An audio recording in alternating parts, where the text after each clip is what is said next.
And now we are on the countdown for the Duke Formula 1 TT 6 rounds extremely rapid. And they leave it until the last seconds to start the bikes up in case they overheat. There are no integral arrangements for cooling the engines except the water, which must circulate from the radiators, but they don't chance it because you need the air from the rush of the machine to keep the temperature to the correct level. Absolutely perfect here, and the pit lane is just now being closed because there's many fewer personnel in it this year than usual because of the new restrictions. And now the bikes are going. Jeffries sits astride his machine chatting to Andy Fern, the start marshal, and doesn't even have his visor down yet, and we're ready to go now. And he has got to do 6 laps round here at an extraordinary pace if he's to win this race and take his 7th TT victory. He's on the line. Andy Fern has his hand on his shoulder, and they're ready to go. John Stott and Ted Bartlett from the ACU in the box, and they're away.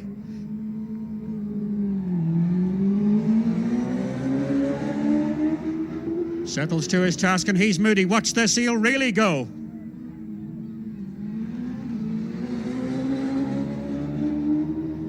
And now, an interval of 20 seconds to number 4, Adrian Archibald from guess where? Ballymoney. On the Honda, here we go, the Fireblade. Blipping the throttle. Gets the signal to go.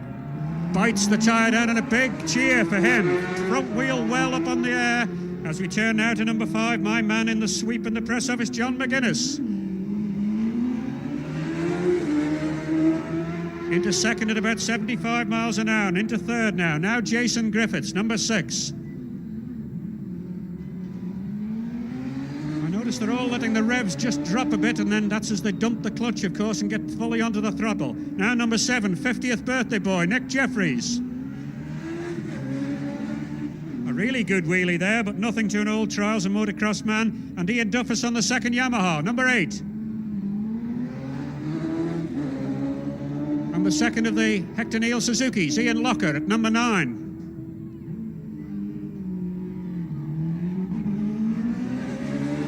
And now without his famous flat cap, Nigel Davis from Blackley, number 10.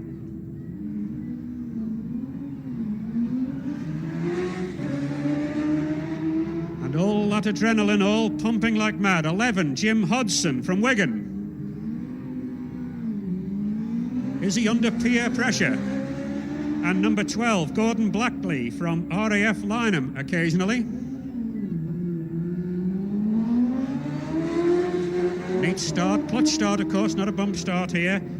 Gap for number 13 now, which is not used, though it used to be. Chris Guy had it at one time. So it's the Kiwi, Sean Harris, who arrived with no bikes but has got about 6 now. Ready to go, number 14 on a Yamaha. He nearly stalled it. He's entered on nothing, but he's got a Yamaha R1. And the first of our local men, Gary Carswell. But not on the Ducati. Or not the black and white one anyway. 17 now. In fact, there's 16 getting away there. Brian Gardner, 17, Richard Britton. Take a break for a moment there. The Formula One commentary, brought to you by the Milcreasts Group, the most competitive team on 4 wheels. Focus on the sharper, all-new Yamaha R1. Faster, even better handling, and looks sensational. Built to take Yamaha even further ahead. The new Yamaha R1, today's most complete sports bike package. Experience it at your Yamaha dealer, or log on to yamaha-motor.co.uk for more information. You're watching the 2002 Formula One race, sponsored by Duke. For a great range of bike sport VHS and DVDs, visit Duke at their shop in Castle Street, Douglas, or behind the TT Grandstand. Duke, top-notch bike sport entertainment from the Isle of Man for the world. Enjoy the Duke Formula One race. Come and have meet a great all the TT.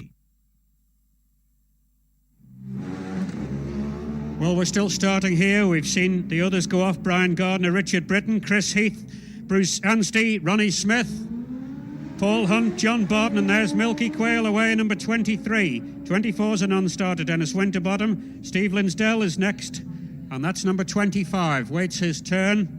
And then he will be followed by Adrian McFarland, who did well in the Northwest.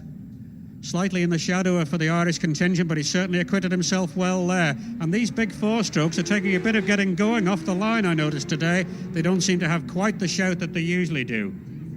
And we're going over now to Maurice Maudsley at the Motorcycle News commentary point at Glen Helen. Well, we're spot on timing, Jeff. We reckon Ian Locker came here last year in 2 years ago, 4:47. The quickest man to here was 4:41, was Joey Dunlop. So that would mean Jeffries, if he's going to be on the pace, should be here in just under 4:40. There is a machine interview. Round the left-hander, number 1. This is Jeffries. Sweeps it round there. The Suzuki's through. The first machine of the year 2002, 4:32. Well, I thought maybe 4:38. That's 15 seconds quicker than Ian Locker last year. Blistering pace, number 2. The V&M of Jim Moody. Nice wide line, very cool customer, delightful rider. So that's the first 2 through. It's Jeffries who leads on the road, inevitably over Jim Moody, and was here in an astonishing, blistering 4 minutes 32 seconds to Glen Helen, 9.5 miles on lap 1. And these two have pulled out a bit of a lead. Of course, there was a 10-second gap. But here's number 4 now. That's Adrian Archibald. Retirement for him last year at Governor's, and well away on the Honda. But number 5, John McGuinness has caught up some time on Adrian Archibald, that's for certain. John McGuinness, 3rd place for him last year. But the first 2, Jeffries and Moody, I don't think there'll be an awful lot to separate them. They were both very, very quickly into view here, round the left-hander and away, up towards Craig Willies, and then on to the long Cronker straight. But number 6 is next. Cranks it down, round the left-hander again, Jason Griffiths from Ramsey on the Morris Yamaha. Jason, of course, 6th place for him last year, and a very experienced rider around this circuit. 2 together now, 7 and 8 in that, quick as that. So Duffus has pulled up a load of time on Nick Jeffries. Looks as though he's about to take him on the inside as they go away from us there. That's number 9 next, Ian Locker, 4th place for him last year on the Hector Neal Suzuki. So the big men are certainly through here. 4 seconds, I think, the time difference, and I think it's probably the advantages with Jeffries. That wouldn't be surprising, because 4:32, but that would also give Jim Moody 4:36. So the pace really hot in perfect conditions here at Glen Helen. Number 10 is next, Nigel Davis. 7th for him last year, Nigel from Llanelli. So the advantage so far of the early runners is definitely with Jeffries by 4 seconds at the moment over Jim Moody. We'll slot the rest of them in as we get them. 1, 2 machines now. First of those with the side plate there, number 12, followed by 11. So Gordon Blackley's got ahead of Jim Hudson on that 9.5-mile run. Gordon Blackley from RAF Lynham, retired last year at the Cregney Bar, looking for a better run this afternoon. 6 laps of this mountain circuit, and well, they're going to be very quick laps indeed. And the pit lane during the at the end of the 2nd and 4th laps is going to be absolutely astonishing, and some great fun there. And Dave Moore, I'm sure, will bring you all that. But certainly 4 seconds, and David Jeffries, 4 minutes 32, a fantastic pace. Next machine interview, into the left-hander once again. 14, Sean Harris, 11th for him last year. In fact, we correct that because we're moving John McGuinness up into that 2nd place now. 15 through now is Gary Carswell, the 2nd of the locals, Jason having gone through. Just 2 seconds split. Jeffries from John McGuinness is in 2nd place, 16, 17. As quick as that, Brian Gardner, Richard Britton. Richard Britton, of course, on the Patsy O'Kane-sponsored Suzuki. 2 seconds separating number 1, Jeffries, who leads over number 5, John McGuinness. McGuinness, in turn, 2 seconds ahead of number 2, Moody. 18 is next, is Chris Heath, another of the locals. Then there's a 3-second advantage to 4th place man, number 4, Adrian Archibald. There's number 19's with us, Bruce Anstey, the New Zealander, enjoying his run, I've no doubt. So, first 9.5 miles, it's hectic, absolutely furious pace. Remember, number 1, David Jeffries, carved a load off that first run. 20 is Simon Ronnie Smith. So it's David Jeffries on that TAS Suzuki, the Temple Auto Salvage, as the TAS stands for, that Suzuki. 2 seconds ahead of number 5, John McGuinness. 21, Big H. Paul Hunt looks like a big man, even on a big bike. And Paul Hunt safely through here on lap 1. It's 2 seconds that separate number 1, David Jeffries, from number 5 on corrected time. That's John McGuinness. So it's the Honda Fireblade in 2nd place, 23. Richard Quayle, there's Milky. So he's also safely negotiated and ahead of number 22. That's his compatriot, John Barton. So Richard Quayle ahead of John Barton on that run that's down from the grandstand. So number 1, Jeffries, leads by 2 seconds from number 5, John McGuinness. McGuinness, in turn, is 2 seconds ahead of now jointly number 9 Ian Locker and number 2 Jim Moody. They in turn have a 3-second advantage over number 4 Adrian Archibald, so it's still very close, and we can slot Ian Duffus in here too. He's moving up into 4th place, 1 second ahead of number 4. 23, I think that was Richard Quayle. He'd already gone. That must have been Steve Linsdale. 25 followed by Adrian McFarlane. 27, very distinctive outfit there. That's Ryan Farquhar on the Winston McAdoo sponsored Yamaha. So the order at Glen Helen, lap 1, number 1, Jeffries leads by 2 seconds from 5, John McGuinness. He in turn has a 2-second advantage over joint 3rd place men, number 2, John Moody, number 9, Ian Locker. They in turn 2 seconds ahead of number 8, Ian Duffus. 28 goes through. Duffus 1 second ahead of number 4, Adrian Archibald. A further 1 second back on that is 12, Gordon Blackley. They're followed by 6, 10 and 7. With that, back to the Motorcycle News Grandstand. The Formula One commentary, brought to you by the Milcreasts Group, the most competitive team on 4 wheels. You're watching the 2002 Formula One race, sponsored by Duke. For a great range of bike sport VHS and DVDs, visit Duke at their shop in Castle Street, Douglas, or behind the TT Grandstand. Duke, top-notch bike sport entertainment from the Isle of Man for the world. Enjoy the Duke Formula One race and have a great TT. Don't hang about if you haven't got your official TT merchandise yet. The shops at the rear of the grandstand are open every day, including Saturday morning of race week, with a fantastic selection of polos, t-shirts, fleeces, hats and more. So grab your chance to buy your TT 2002 clothing behind the grandstand, where the parking's easy. Enjoying the TT? Well, by calling into ShopRite, WineRite and Deal Zone, you can help others do the same. The TT 2002 Scanathon is supporting the Joey Dunlop Injured Riders Fund, building facilities for disabled riders and visitors. Every special yellow helmet bought in store donates £1 to the fund. The TT 2002 Scanathon at ShopRite, your TT supermarket.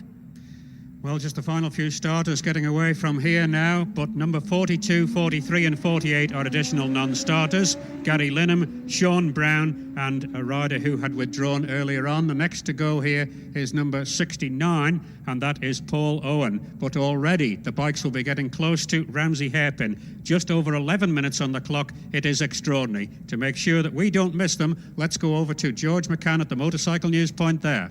Thank you very much, and spot on time, because here's David Jeffries just coming into the hairpin now. He looks very, very quick indeed. David Jeffries, the left knee out as he gets the bike under acceleration away up towards the Waterworks corner. He's away on his own. He goes out of my sight before the next rider even comes into view, and we would expect that to be number 2, Jimmy Moody. Jimmy Moody lying joint 3rd along with Locher at Glen Helen on corrected time, but he should be the second man into the hairpin here, and by this time here's Jimmy Moody now. This is Jimmy Moody on the V&M Yamaha. The back wheel snakes a little bit under the braking, tight into the apex of the corner, a little bit more subdued, but then he gets the head below the bubble and away goes up towards the Waterworks corner. He's safely through as well, so it's just the 2 riders through so far. Here's Adrian Archibald, the next man in.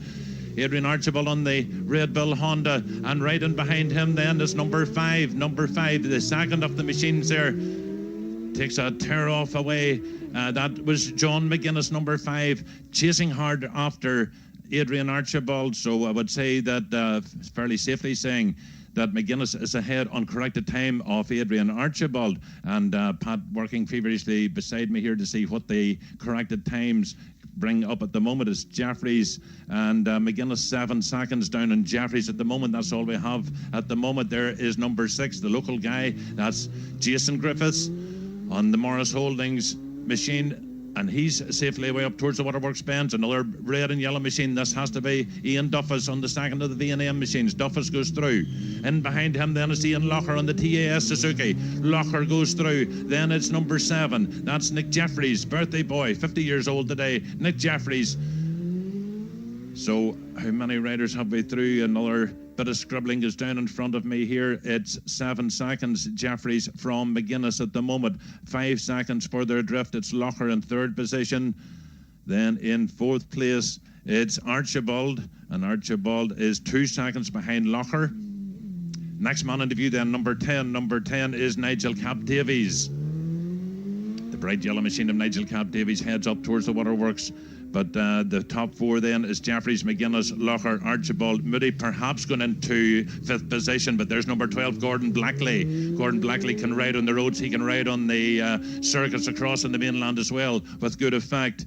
Gordon Blackley through in joint 5th place. We make it Jimmy Moody and Ian Duffus, the two V&Ms, joint there in 5th position there, 5 seconds down on Adrian Archibald as number 11 goes through. That's Jimmy Hudson. Jim Hudson, he was 10th in this Formula 1 class 2 years ago, but will he slot into the top 10 this time? So it's Jeffries 7 seconds ahead of McGuinness. McGuinness 5 seconds ahead of the 3rd place man Locher. Locher in turn is 2 seconds ahead of Archibald. We're slotting in Blackley now. Blackley into 5th position as number 17 Richard Britton goes through. Then it's 14 and 15 absolutely together looking for the same piece of tarmac. 14 Sean Harris, 15 the local boy Gary Carswell. Then it's number 16. 16 is the man from Ballyclare, Brian Gardner. He takes a very tight line. 18 and behind him is Chris Heath. He's another local rider. Chris Heath just disappearing from you as number 19 Bruce Sanstey on the CR. Eric Lloyd's Yamaha comes into view. Sorry, Suzuki, he's on. So Anstey disappearing from you. Number 20, I thought it was 29 there for a moment. That's Ronnie Smith. Ronnie Smith goes through. Ronnie, very, very good rider at the Eleman TT. I told the spectators at the Northwest 200 to watch out for Ronnie Smith, but he was, well, let's say fairly average at the Northwest 200, but he is very quick here, and he was actually 5th fastest in practice, Ronnie Smith. Retired from the race in the Formula 1 class last year, not last year, 2 years ago, obviously we mean, as number 21 comes into view. That's Big H Paul Hunt. Big H Paul Hunt on the 1000cc Suzuki. 23 the next man through. 23 is Milky Quail. Milky Quail goes through. Yellow helmet for Milky Quail this time. So the running order then is Jeffries, 7 seconds ahead of the 2nd place man McGuinness, who in turn is 5 seconds ahead of 3rd place rider Ian Locher. In 4th place then it is Archibald, who is 1 second ahead of the 5th place rider Blackley. Blackley is 2 seconds ahead of Moody, who's in joint 6th with Duffus. So that's the running order there as number 22 goes through. Number 22 is Johnny Barton. With that, it's Motorcycle News. Ramsey, back to Motorcycle News Grandstand. The Formula One commentary, brought to you by the Milcreasts Group, the most competitive team on 4 wheels. You're watching the 2002 Formula One race, sponsored by Duke. For a great range of bike sport VHS and DVDs, visit Duke at their shop in Castle Street, Douglas, or behind the TT Grandstand. Duke, top-notch bike sport entertainment from the Isle of Man for the world. Enjoy the Duke Formula One race and have a great TT. Here, where's everyone going then? For a pit stop at Tesco Douglas. John Smith's has been reduced for the TT Festival. £16.59 for a pack of 24. That's £4 off. Tesco. Every little helps. The most competitive team on 4 wheels, it's Milcreasts Group by miles. New Freelander from £14,995. New Volvo from £14,480. A new Jaguar from £19,500. Plus competitive part exchange, whatever you're driving now. Milcreasts Group. Call us and see.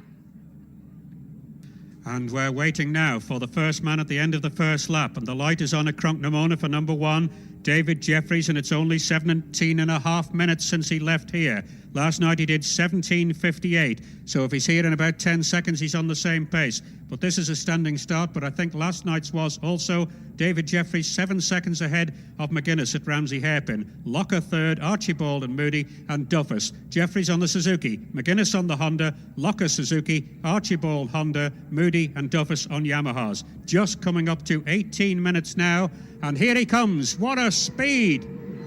And it's, I would say, about 18 minutes, within tenths of 18 minutes lap to open there, and only a second and a half slower than he did last night. So that must be 125 miles an hour. And is it quicker than the outright lap record for the course officially, which was 18 minutes 00.6? Second on the road will be McGuinness. He should be coming shortly. In fact, on the road it won't be. It'll be, yes, it will, number 5. No, Moody should be next. Moody should be next on the road. Where has he got to? Helicopter overhead, everybody straining to see. Moody on the road, here he comes now at terrific pace. 168 miles an hour through the grandstand, and Moody second on the road. Next should be Archibald on the road. And it is, but he's pursued. In fact, McGuinness has overtaken Archibald. McGuinness has got ahead of him on the road, and it's precisely 18 minutes, 0.0, the fastest lap ever officially around this circuit. Not quite as quick as last night's in practice, but it's certainly the fastest official lap by 0.6 of a second. And it's by the same rider, but on a different bike. 125.76 miles an hour now, but McGuinness has got ahead of Archibald. He's 12 seconds clear of Archibald and should be running second. Next on the road should be number 6, Jason Griffiths, and it's amazing what they pulled out. And second is number 2 so far of the riders, but there's Griffiths at 164 miles an hour, extraordinary, and not into top gear. Knocks it into top now, and he's Locker. 172 miles an hour for Locker, and he's overtaken Duffus. So the two Yamahas there have had the treatment, but the leader after the first lap in precisely 18 minutes, 125.76, is David Jeffries on the Hector Neal Suzuki. 125.76. Second is McGuinness, 18 minutes 11.8 as Nick Jeffries goes through, 124.40, and third Moody, 18 minutes 31.5, 122.20. Quite extraordinary, but 11 seconds is the lead for David Jeffries after the first lap. A commercial break. The Formula One commentary, brought to you by the Milcreasts Group, the most competitive team on four wheels. So it's Jeffries, 11 seconds in the lead then, and it's interesting to compare the new transponder times with the official times. Only the timekeepers' times will count. They had 18 minutes 0.0. The transponders 18 minutes 0.15. McGuinness 18 minutes 12.07. Well, it's McGuinness who is 11.8 seconds behind Jeffries. In third position, it's Locker, a further 7 seconds in arrears. Then in fourth position, Archibald, 3 seconds down on Locker. In fifth position, Moody, 9 seconds behind Archibald. And in sixth position is number 8, and that's Ian Duffus. Then it's seventh, number 6, Jason Griffiths. Eighth, number 12, Gordon Blackley. Ninth, number 10, Nigel Davis. And 10th, number 7, Nick Jeffries, as we go over to Maurice Maudsley, Motorcycle News, Glen Helen. And spot on timing, because there is the race leader, number 1, Jeffries. Round the left-hander again on that Hector Neal Suzuki. He's safely through Glen Helen for the second time. We'll try and get you some timings to Glen Helen, but 4:32 is his opening lap from a standing start here, and that was 15 seconds quicker than Ian Locker last year or 2 years ago, and somewhat quicker than Joey Dunlop, who was the quickest man here 2 years ago. But 4:22, I can tell you, from the grandstand to Glen Helen this time.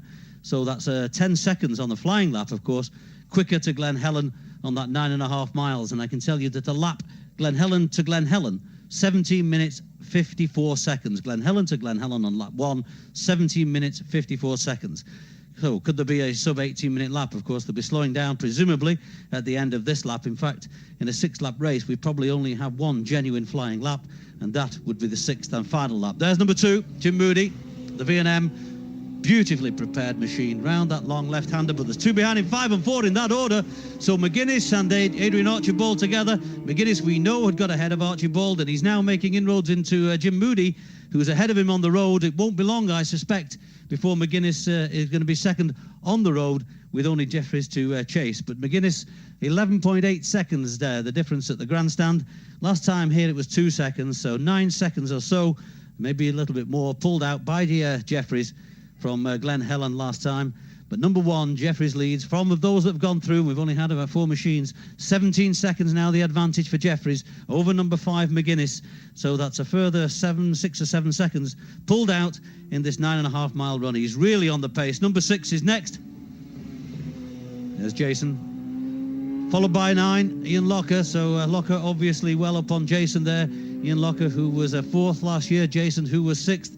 In similar sort of positions at the moment. There's Duffus, the second of the V&Ms. So Ian Duffus safely through Glen Helen for the second time. We've only been going for, 37, about 46 miles in total. out of this 6-lap race, and already the advantage is 17 seconds for David Jeffries over number 5, John McGuinness, who's in that second place. Third for him last year, doing all he can on the Honda, but it looks as though the Suzuki has the advantage. Number 7, Nick Jeffries. He's also safely negotiated Glen Helen for the second time. Just looking further down the list, Ian Locker remains in that 3rd place.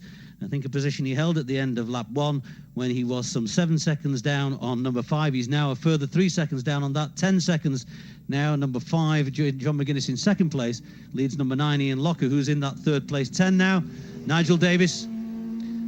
Also at a Suzuki, 7th for him last year. 12 also through with Gordon Blackley having a good run, hoping to go better than his retirement last year at the Craig. That's Gordon Blackley. He was on certainly the nibbling on the end of the leaderboard, certainly in the first 6. We had him in, I think, 7th place on the first lap here at Glen Helen. So 1, 5 and 9, they're the first 3. In 4th place, number 4, Adrian Archibald. He's just 1 second down on Ian Locker, so there's a good battle there for 3rd place, but 15 seconds ahead of number 2, Jim Moody, who's in 5th place.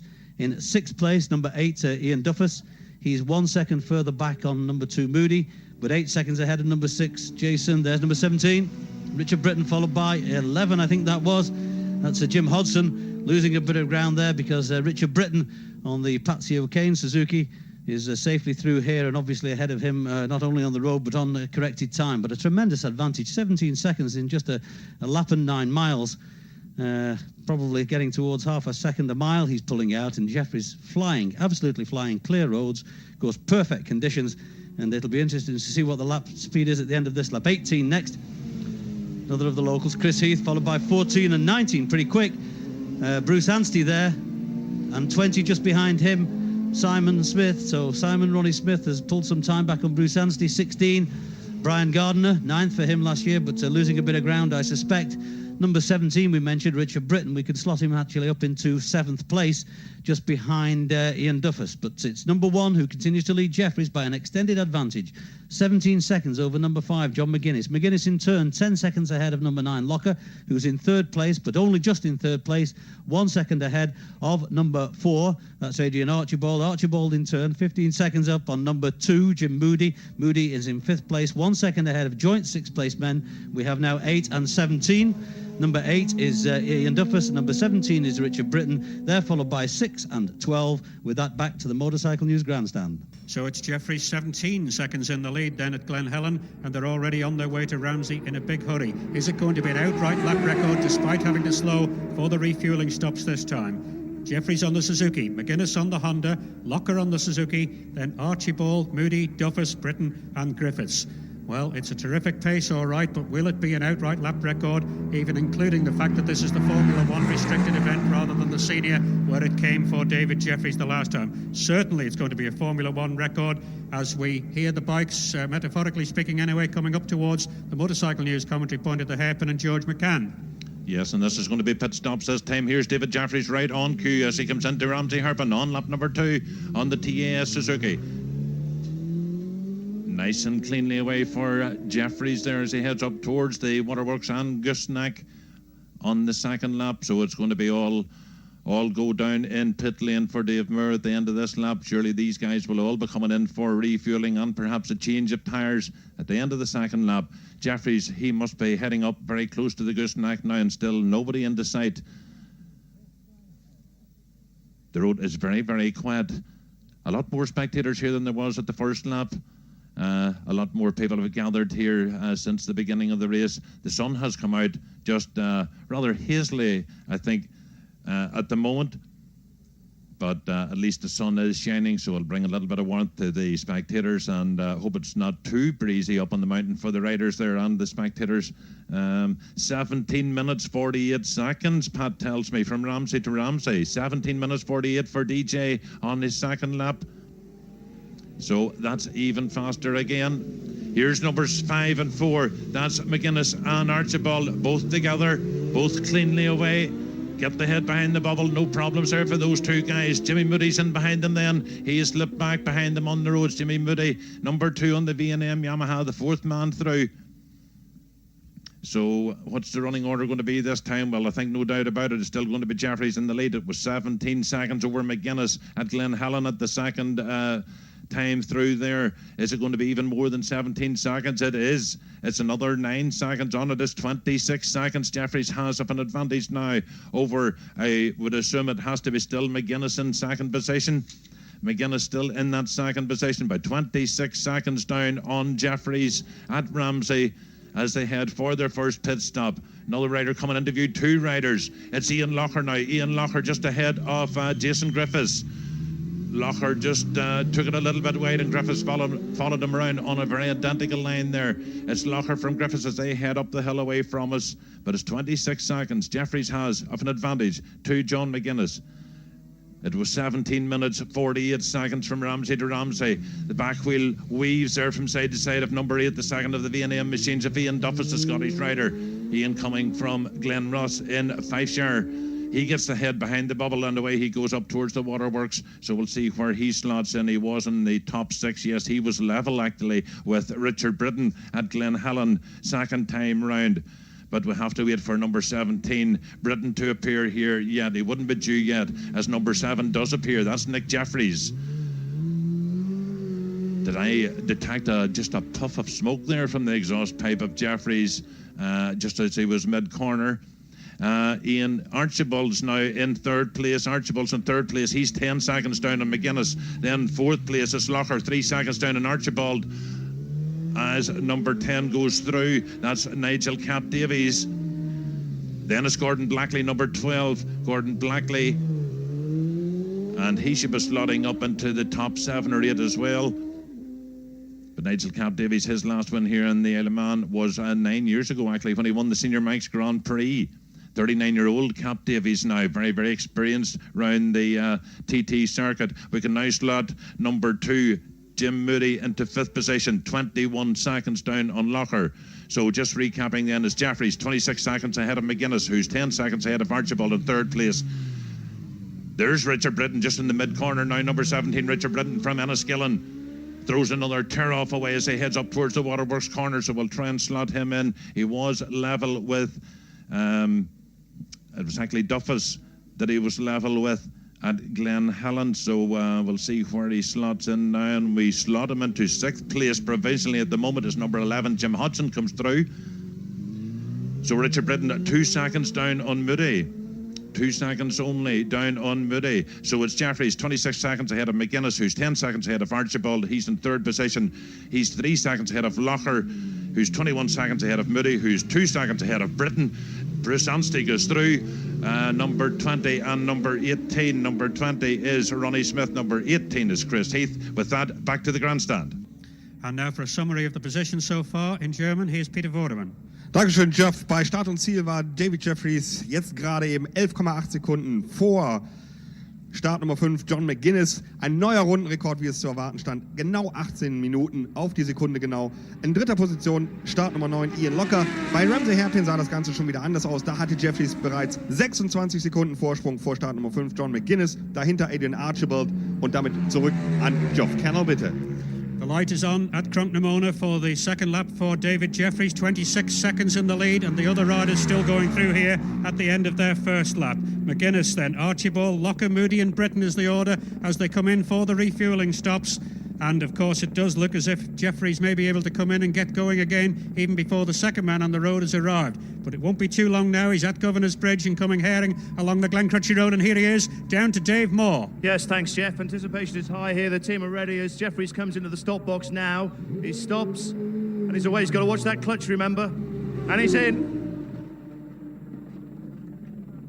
There goes the fuel and a drink. And a change of rubber, perhaps, yes.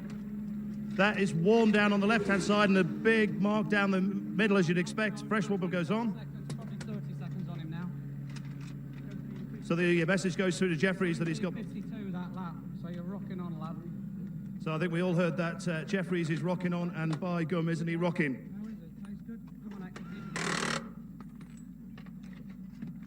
So that's it, Jeffries is refueled, his bike is refueled, and he's away.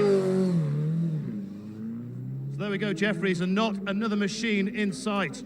Yeah, 35-second pit stop. That's leisurely. He couldn't have afforded that if he'd been under pressure, but he's blitzed it so much that he can afford to take that luxury and make sure the fuel is fully in. But what sort of a lap was it? It was 18 minutes precisely, the fastest ever lap turned around this course. But what was the second lap?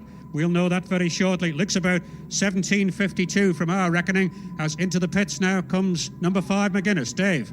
Yes, McGuinness stops, and he's followed by number 4, Adrian Archibald as well, and also number 2, Jim Moody. So we'll let these boys through as Moody stops as well. And he was through, but Archibald's got a problem. He's pushing his bike down through the pit lane, and he's shaking his head. He's getting assistance here. So he's obviously stalled it as Moody gets changed, and he gets fresh rubber in.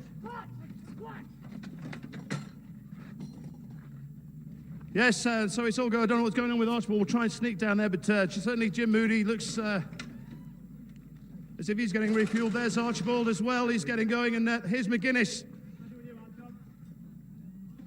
So McGuinness fueled in and away. His pit stop also 35, but Moody overtakes him on the way out of the pits. But of course he's already way down on time. The lap time for Jeffries, 17 minutes 52.2, 126.68. And there goes Archibald away. He's splashing the life, and he's away. But certainly he's lost time there, Jeff. He came in, as in comes number 9, Ian Locker as well, followed by Jason Griffiths. So it looks as if certainly 30 seconds advantage, if not more, for Locker. Tear off goes off, and in goes the fuel as well. A refreshing drink for Locker. But it looks as if they're going out with his same tyre. There's no change of a rear for Locker there, as the back's inspected, and it certainly looks very similar to the rubber that Jeffries changed. So they're obviously happy with that as Locker goes. Much quicker pit stop for him, 26 seconds. But it's 31 seconds, the advantage for Jeffries over McGuinness coming into the pits. First as well.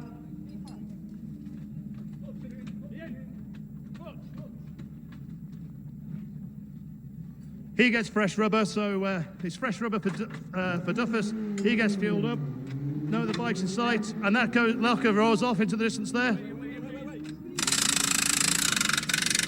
Griffiths didn't restart too easily.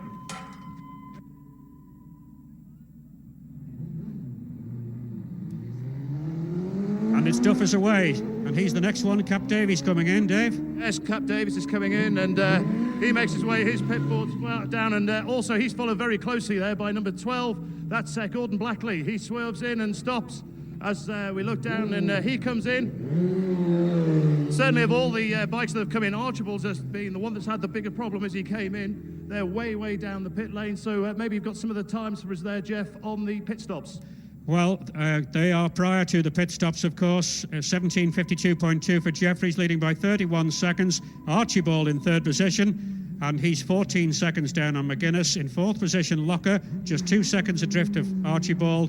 Fifth, number 2, Jim Moody, 20 seconds behind Locker. Sixth, number 6, Jason Griffiths, 15 seconds behind Moody. And seventh, number 8, Duffus, a further 5.9 seconds in arrears. But just to repeat, the fastest ever lap despite slowing for fuel. And remember, his fastest ever lap previously was on the last lap, the only flying lap, and that was the senior 2 years ago. But he's done 17 minutes, 52.2 seconds, 126.68 miles an hour, and is averaging 126.22. His time for the 2 laps, 35 minutes, 52.2, a lead of 31 seconds coming into the pits. But they're still coming at you thick and fast, Dave. Yes, they are, and we're still here by number 19, Bruce Anstey, who he said he wasn't up for this. This isn't the event that he really wants to win, but he's certainly going well. And we've got to hand over now for the second time to Maurice Maudsley at Motorcycle News Glen Helen. Yes, indeed. Jeff coming up to lap 3, and of course Jeffries will now be amongst some of the later runners, but what a blistering start for him, and an average of 126.22, and of course the race record for Steve Hislop. But there he is. Neat. Very, very neat. And it's amazing, really, because I suppose it's always been the case. They don't look to be all that fast as they come around here. When I say all that fast, they obviously, the line they take is brilliant. I mean, Jeffries, he just looks so comfortable aboard that Suzuki. He really does. And, well, at times like that, unbelievable. 83, David Caldwell. We'll be giving 1 or 2 mentions, I think, to some of these later runners. Here's another one now, 85. That's Thomas Schoenfelder. We'll be able to see shortly, of course, what difference the pit stops have made.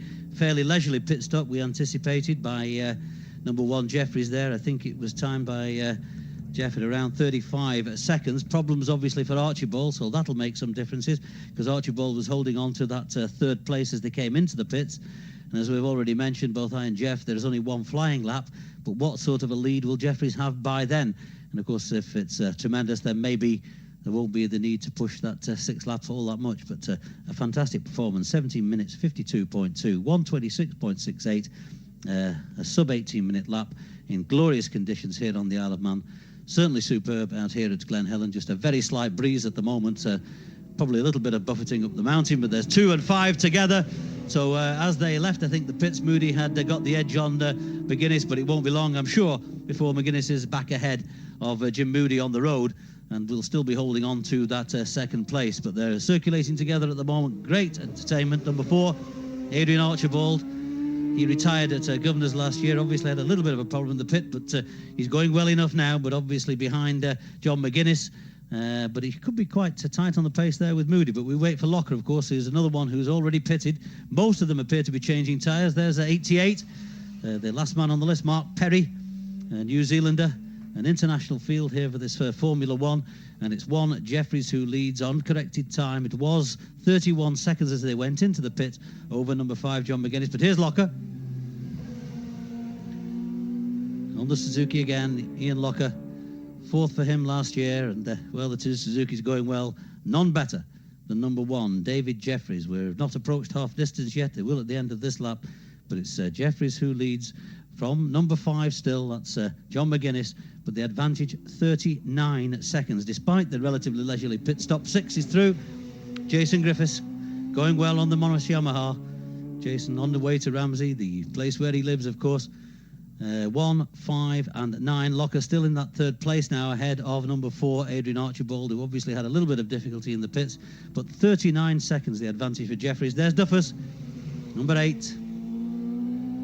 the other V&M, and Duffus safely through on lap 3. But it's number 1, David Jeffries, leads by 39 seconds now, an extended advantage following the pit stops over number 5, John McGuinness. McGuinness in turn is 8 seconds up on number 9, Ian Locker, who holds on to that 3rd place by now 17 seconds following the pit stops, ahead of number 4, Adrian Archibald. Archibald in turn is just 5 seconds ahead of number 2, Jim Moody. One of the men we want to look for is Richard Britton, number 17, because he was figuring certainly on our leaderboard, and by now he will probably have also pitted. But certainly 8 or so have already gone through. The last one we saw was number 8, Ian Duffus. He was holding on to round about 7th or 8th place, depending where we slot Richard Britton in. And that's a great ride by Richard Britton, certainly. Number 10, Nigel Davis, another one having a good run in the sunshine. Very, very steady riding, Nigel Davis. 7th for him last year. He's on the GSXR Suzuki, and a superb rider, very neat. As most of them are. It really is a fantastic sight. Number 12 is another one, that's Gordon Blackley. Gordon also on, well, certainly in the first 12, I would say, and also having a good run following the completion now of the first pit stop. So there'll be another one on the end of lap 4. But it's number 1, David Jeffries, who leads by an extended advantage, 39 seconds. There's the man we're waiting for, 17, Richard Britton. So he's safely through here following his pit stops. But the news from Glen Helen on lap 3 is an extended advantage for Jeffries, 39 seconds over number 5, McGuinness. McGuinness in turn 8 seconds up on number 9, Locker. Locker 17 seconds ahead of number 4, Archibald. Archibald 5 seconds ahead of number 2, Moody. We slot number 17, Britton, in following that. And that back to the Motorcycle News Grandstand. Milky Quail going well in 10th position ahead of Anstey, and also Chris Heath is going well in 14th position. German translation from Peter Vorderman. Dankeschön, Geoff. Ja, man konnte eigentlich damit rechnen. David Jeffries hat erneut in der 2. Runde einen neuen Rundenrekord aufgestellt. Und zwar 17 Minuten, 52,2 Sekunden. Das entspricht einer Durchschnittsgeschwindigkeit von 202,69 Stundenkilometer. Das erste Mal, dass überhaupt in einem Rennen eine Zeit unter 18 Minuten gefahren worden ist. Dahinter mit jetzt in Glen Helen schon 39 Sekunden Rückstand McGuinness und dahinter mit 17 Sekunden Ian Locker. Ich muss ganz schnell wieder zurückgeben an Geoff Kennel, bitte. Okay, so it's David Jeffries streaking away with it as he comes towards halfway round the 3rd lap as the rest of the runners come into here. But shortly they'll be back at the Ramsey hairpin. Motorcycle News commentator there is George McCann. Yes, and this will be about 2/3 the way round the third lap when David Jeffries reaches this particular point.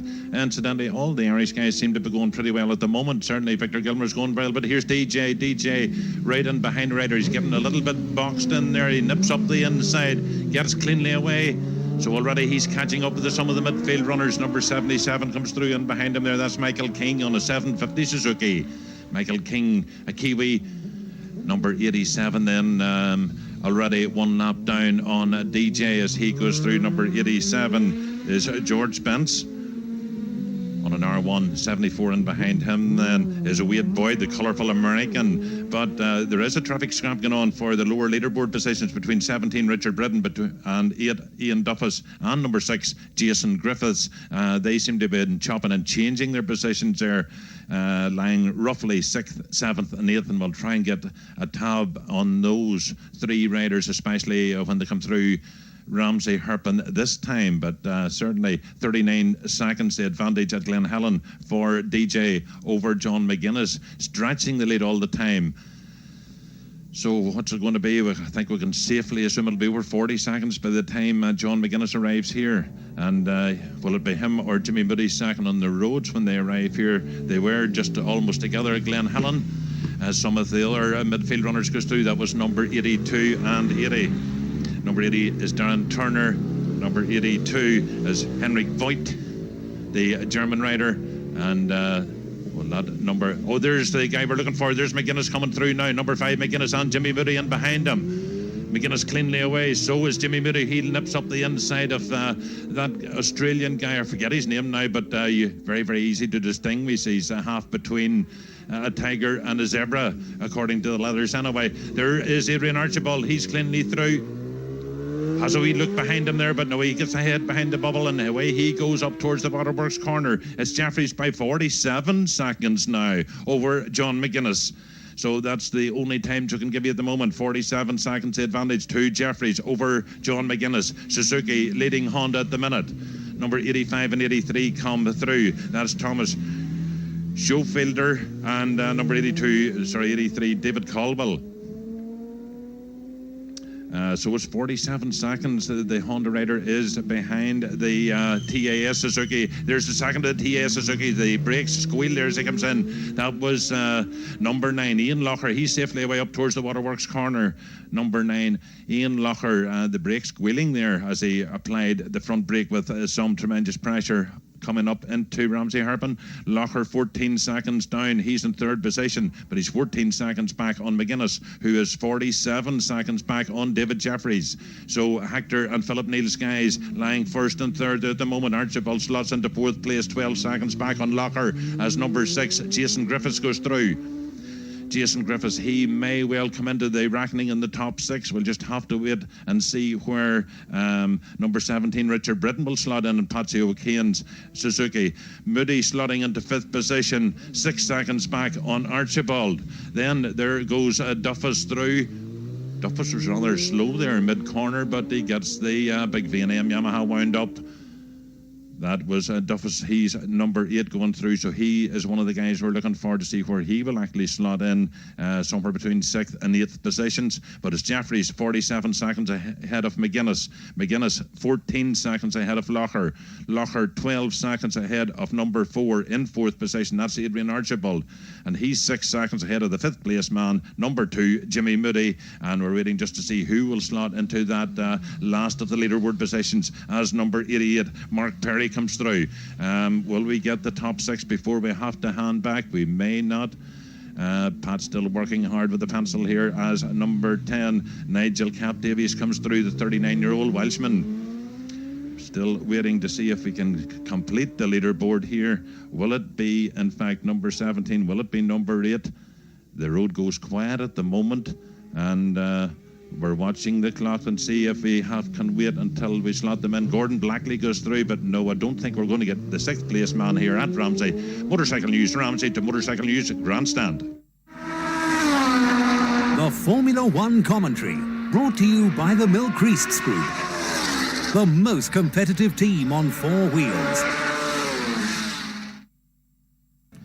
Looking a bit further afield then, after the top six, Jason Griffiths is 7th, Ronnie Smith 8th, Ian Duffus 9th, Richard Quayle 10th, Bruce Anstey 11th, Gordon Blackley 12th, Nigel Davis 13th, Chris Heath 14th, Ryan Farquhar 15th, Paul Hunt 16th, Sean Harris 17th, Brian Gardner 18th, Adrian McFarland 19th, and Jim Hudson is 20th. But at the hairpin, it is an extraordinary lead for David Jeffries of 47 seconds, and he's already coming round towards the halfway point of this Duke Formula One race, the end of the third of the 6 laps. One more refuelling stop, of course, but that will come at the end of the 4th lap. But this lap will not be particularly quick because of the time spent at the pits. 35 seconds stationary, probably 10 seconds at least to slow and to accelerate. So probably about 40 seconds in all you can account for there. But shortly along the road will come David Jeffries, and I'll give you a clean feed of the sound of the 1000 GSXR. And 165.8 miles an hour, and the suspension settles as he hits the bump by the bottom of pit road there, and an extraordinary bout of speed for him for certain there. But it's 17 minutes 52.2 on the second lap, despite slowing for the refueling stops, which is the mark to aim at now. But I don't think that he'll stick his neck out now. He's destroyed the rest. 47 seconds. It's all over by the shouting. He can afford to keep the revs down, lift the clutch to change gear rather than belting them in, and just sit put for the second 3 laps. It's a Halewood tactic, exactly the same. His third lap was 18 minutes 40.9, 121.17. His growing time is 54 minutes 33.1, an average speed of 124.49. If you don't know why he's averaging more than he took on the lap, the reason is the first 2 laps were run at a quicker pace. The 121.7 reflects the fuel stop. But now George McCann maybe give us a few later leaderboard positions at Motorcycle News Ramsey Hairpin. And as you hand over, well, the leaderboard is just changing right in front of me, but we make it is Richard Britton in that 6th place. It was Moody in 5th position. He's 34 seconds ahead of the 6th place man, Richard Britton. Now just slotting into 7th place as I speak. It's number 23, Milky Quayle. Milky Quayle is that 1 second back on Britton. Milky Quayle in 7th place, 1 second back on Britton. Then Ronnie Smith coming into 8th position. He's number 20, and he but 2 seconds back on Milky Quayle. So we still haven't got a figure yet for Duffus. It should be Griffiths in 6th, 7th, 8th, 9th position for Griffiths, and in 10th place it's Ian Duffus. So that's the latest from Motorcycle News here at Ramsey. Back to Motorcycle News Grandstand. The Formula One commentary, brought to you by the Milcreasts Group, the most competitive team on 4 wheels. Indeed, we are enjoying it, and how. Jeffries then an extraordinary 53.7 seconds in the lead at half distance, an average speed of 122.48 for the 3 laps. Second lap 121.17. McGuinness is second. His third lap, 19 minutes 3.6, 118.77. His average speed, 122.48. Third, Ian Locker. Third lap, 19 minutes 3.7, just a tenth of a second slower than McGuinness. 118.76, an average speed for the 3 laps of 121.85. And fourth, number 2, Jim Moody, and he averaged 119.38 for the 3rd lap, and his overall race average is 121.35. But Jeffries now just has to sit on it and reel off these laps and make sure that he doesn't run wide and do anything which might detract from a smooth ride round for these final 3 laps. But when you say that, that's half the race and still a very, very long way to go. The pace slackening just a little bit, but it won't be when we get to Maurice Maudsley at Motorcycle News Glen Helen. No, indeed it won't, Jeff. But this is not the man we're looking for. 72 is through, though. That's Fabrici Miguet. So we'll give him a mention. But number 1, Jeffries, should be with us very shortly indeed. And here he is as we speak. Round the left-hander. Yeah, looks good. Really does look good. Very, very nice. Sweeps that away. And lap 4, as you say, I suppose he only really has to sit there. But there is a long way to go. But there's an old head on that man anyway, Davy Jeffries. Fine rider, fine man, fine gentleman. And deserves all the success he's getting. Number 63, Ian Badley. As I say, 1 or 2 of the later runners now are sort of, well, I wouldn't say getting in the way of the front runners, and certainly with the advantage that David Jeffries have got. almost to date. But 122 plus, I can tell you 17:55 the last lap, Glen Helen to Glen Helen. So not knocking it off very much, is he? 17 minutes 55 seconds the last Glen Helen to Glen Helen lap. So at the completion of this, of course, there'll be more pit stops and an opportunity for Dave to have a look at David Jeffries there, because certainly he'll be in there for some seconds. 35 seconds his last pit stop. No reason to suspect the next one won't be just as long, because he will be able to take that opportunity to make sure that that tank is absolutely brimful and no potential for running out on the 6th lap. Number 75, Tony Moss. Give him a mention. A lot of these down the field are enjoying their run today, and whilst I've got the opportunity, I've been asked could I wish all the best to number 34, Martin Finnegan, who was safely through here on his 3rd lap. And it says all the best from the TT's youngest ever sponsor. That's apparently a 10-month-old Molly McCullen of Royal County Products in Ireland, and he's watching, or she's watching, down the road at Glenmore. Former MGP Junior Newcomers winner, Martin. So good luck to him, and he's having a good ride. 5 and 2. No, sorry, 5 and... Jim Moody, there was 5 and 2, nearly mixed that one. John McInnes and Jim Moody absolutely together here as they went round this left-hander. But number 5 in corrected position, of course, is John McInnes, who's in that 2nd place. Number 2, Moody, could be 4th or 5th. We'll sort those out as the others come through, because we've got yet to get Ian Locker through here. Another machine interview into the first of the right-handers. That's Archibald, number 4. Archibald on the Red Bull Honda. Another of the splendid Irish contingent we have over here, and I know they'll be delighting George up there at Ramsey. A lot of them really putting in superb performances around this 37 and 3/4 mile circuit. But there's no question about the man who's performing best overall so far, and it definitely is David Jeffries with that lead over John McInnes. It's extended virtually at every commentary position. 71 through, one of the locals, Phil Gilmore, on the Bullock Suzuki. Although only extended by just a little bit on that 9.5 mile run. 87 also through George Spence, followed by Ian Locker. He's had to contend with that man, number 86, on the way through here, up from Ballacrane. But number 86 is Phil Callan. 55 seconds the advantage. That's just about, 1.3 seconds more than it was at the grandstand, which is probably significant in that the later runners are there, and also David Jeffries is probably just taking the opportunity just to knock it off a little bit. Number 5, McInnes leads number 9, Locker, by 25 seconds. In 3rd place there, Ian Locker. He's only 5 seconds ahead of number 2 as number 78 goes through, Henry Bell. Number 2, we were mentioning there, Jim Moody, who at the moment is in 4th place. Number 60, another of the later runners, Eric Freiberger. Just looking there, that was Jason, I think. Jason Griffiths, it was indeed. Number 6 and first of the locals, Jason, at the moment on that Morris Yamaha on his way to Ramsey. 6th place for him last year, but not quite on the pace today. I think down in about 8th place we had him. He might be moving up, because I think Ian Duffers is dropping down a little bit. 64 there. Dwight Mitchell on the MV. Nice to give him a mention. There is the aforementioned Duffers. Number 8, followed by 11. So Jim Hudson right behind Ian Duffers there. So I think definitely number 8, Ian Duffers, is dropping down somewhat. 74, probably possible problems. Wade Boyd, the very colourful American, and certainly another of the absolutely international field. Delighted. Number 1, 55 seconds Jeffries lead over number 5, John McInnes. McInnes in turn 25 seconds up on Locker. That's a deep throated sound. You hear that? Number 82, Henrik Voigt on the Honda from Germany. We can slot number 4, Adrian Archibald, into 5th place, but it's a 55-second advantage for Jeffries over number 5, McInnes. McInnes 25 seconds ahead of number 9, Locker. Locker 5 seconds up on Moody. Moody in turn 8 seconds ahead of Adrian Archibald. We'll have to slot the rest in later. It's over to the Motorcycle News Grandstand. Paul Hunt going well, 15th position, we reckon, at the end of the 3rd lap. Peter Vorderman. Ja, ganz kurz den Zwischenstand bei Glen Helen im Moment in der 4. Runde. David Jeffries 55 Sekunden vor John McInnes. Der wiederum hat 25 Sekunden Vorsprung vor Startnummer 9 Ian Locker, und dahinter 8 Sekunden Jim Moody. Ganz schnell wieder zurück an Geoff Kennel. Well, it's in the bag for Jeffries if the bike will keep going. There seems no reason why it shouldn't now, with reduced revs as he comes towards Ramsey for the 4th time. And of course, when he gets back to here, he'll need some more fuel. Imagine needing more fuel with only, about 25 or 30 minutes ago he put some in, and now he needs some more.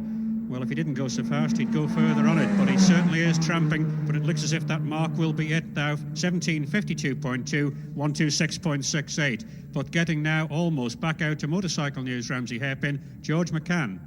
Thank you very much, and absolutely dead on time. Here comes DJ just past Telemaras, breaking into the corner now, on the apex of the corner. David Jeffries with the left knee out, and then he winds the throttle wide open on the TAS Suzuki as he heads up towards the Waterworks bend.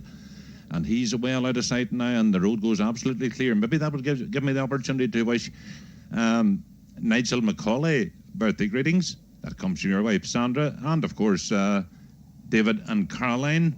I think the birthday is actually on Tuesday, but no doubt you'll be at work Monday, Tuesday and Wednesday and trying to listen to the TT on Tesco Radio TT through the week, as most of the other fans will be across in Ireland if they're not already here in the Isle of Man.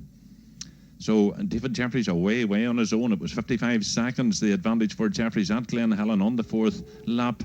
And still 2 and a bit laps to go, plus a refueling stop, plus perhaps a tyre change as number 72 comes into view. He's already a lap down on DJ. That's Fabrice Migwe. He finished 16th in the Ulster Grand Prix in the year 2000. He rode in the Northwest there a couple of weeks ago and had a fairly good account of himself there, the Frenchman Fabrice Migwe. He actually finished 8th in the production class in the Ulster Grand Prix as well, so he likes the road circuits, and he comes from the north of France. Very presentable and a nice sort of a guy to talk to. So we're still waiting for, well, who will it be? Will it be number 5 or number 2 on the roads? It was McGuinness just ahead, I think, of Moody at Glen Helen as number 63 comes up towards the hairpin here. That's Ian Baddeley. And here they come absolutely side by side. It's Moody on the inside. Short circuit stuff here with McGuinness on the outside, but Moody gets the advantage on the inside as they head up the hill. A little pop of the front wheel there from McGuinness as he headed away from my view, but it was Moody just heading in there, so it was 2 and 5, the running order on the road. But obviously McGuinness still in that second position by about, well, what was the starting interval? McGuinness number 5 started at 40 seconds and Moody at 10 seconds, so he is leading him by about 30 seconds there. Archibald then the next man into the corner. Adrian Archibald on the Red Bull Honda with additional sponsorship from the Royal Hotel in Cookstown. Again, Archibald cleanly away there, and no problems, it would seem, from Archibald. At that particular time, the sun coming out stronger than it was even the last time round here at Ramsey Hairpin. It's 64 seconds now, the advantage for Jeffries over McGuinness. 64 seconds, we're over the minute mark. And still only 2 riders slotted into position. We would assume that it would still be Ian Locher, and there goes Ian Locher now dead on cue on the second of the TAS Suzukis. Still a squeal from the brakes there from Locher's machine, and you don't seem to get the same squeal from DJ's TAS Suzuki, so I wondered, do they use different type of brake pads? But I would assume the discs are the same, but whatever the reason, there's always that squeal from Locher's machine there as he comes hard in on the brakes into the hairpin. Locher now 26 seconds down on McGuinness. So that's roughly the same as it was at Glen Helen. He has dropped another second just on the run from Glen Helen to Ramsey here. So it's Jeffries 64 seconds ahead of McGuinness, who's 26 seconds ahead of Locher. Locher in turn 4 seconds ahead of the 4th place man, Jimmy Moody. And in 5th place then, it's Adrian Archibald. He's 8 seconds back on Moody. So that's the top 5, staying fairly well as aware as number 87 and number 6, that's Jason Griffiths. Jason Griffiths goes through. Then who have been number 86 and 71? These are all the midfield runners. But Jason Griffiths, he is away through. Well, I could almost drop a stone onto the roof of Jason Griffiths' house here, the Welsh Manxman. He lives here in Ramsey, just down below us here at Ramsey Hairpin. So just 5 positions slotted in so far. It's Jeffries, 64 seconds ahead of McGuinness, who's 26 seconds ahead of the 3rd place man, Locher. He's 4 seconds ahead of Moody, who's in 4th place. Moody is 8 seconds ahead of Archibald. He's the 5th place rider. We can't slot anybody in, but maybe we'll get those lower leaderboard positions finalised just in a few moments. With that, Motorcycle News Ramsey Hairpin, back to Motorcycle News Grandstand. Well, the pressure's on, and the back riders, you can't call them the back markers because they started quite a bit behind, so it's not really true to say that. But waiting now for Jeffries, the light is on and he's coming in to refuel again this lap now, and it's 6 seconds since he left Ramsey. 6 seconds, not that quick. Well, you'd think it is, the way he's going. 6 minutes from Ramsey hairpin, and just about to get to here at the end of the 2/3 mark, the end of the 4th lap.